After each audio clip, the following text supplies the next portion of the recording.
Nous, on est riches parce qu'on est en train d'appauvrir l'Afrique, de nouveau, l'Amérique latine, l'Asie.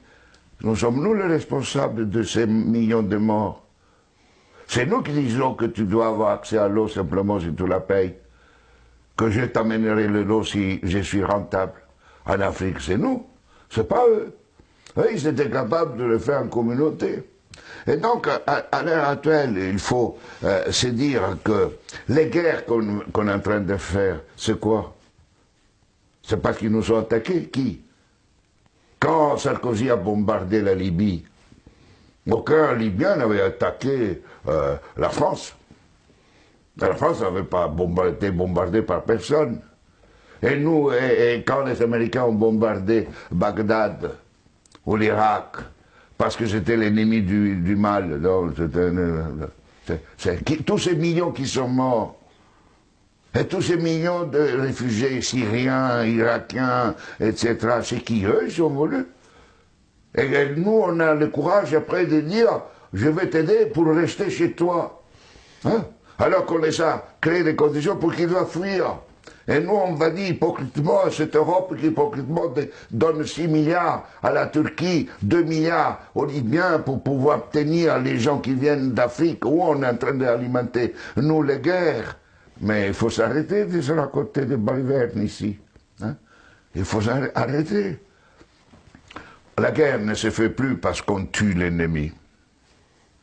La guerre est devenue, grâce à la technologisation, elle était aussi d'avant, mais elle est devenue une activité économique la plus rentable après l'industrie pharmaceutique et l'industrie informatique. On fait la guerre parce que c'est rentable. Et malheureusement, si nous ne changeons pas nos dirigeants, et nous-mêmes, hein, dans le sens pas individuellement, mais les systèmes de valeurs fondamentaux, la sécurité nationale qui explique la guerre, la souveraineté nationale, l'appropriation privée du vivant, etc. Tout ça, on fera la guerre. On fera la guerre, pourquoi? Parce que pour cela, deviendra une activité de plus en plus rentable. D'ici quelques années, si vous éliminez la guerre, le PIB mondial chutera, d'après le système dominant. Elle ne chutera pas si on est dans un autre système. Au contraire, la guerre, la disparition de la guerre sera une source de richesse. Mais c'est pour cela que les dominants à l'heure actuelle ne veulent pas réduire les armements, ne veulent pas réduire les occasions de guerre. Parce qu'imaginez-vous la France sans la guerre. Que serait comme économie?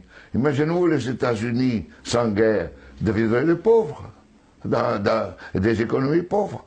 Donc aujourd'hui, on est entré dans une phase où on fait la guerre parce que c'est rentable. Et vous n'aurez aucun dirigeant actuel du monde qui arrêtera la guerre. Parce qu'il sera crucifié, parce qu'il sera lapidé, parce qu'il va contre la logique. La guerre fait augmenter le PIB mondial. La guerre permet la croissance économique. Et on suppose que si on fait la guerre, on augmente la création d'emplois chez nous, non?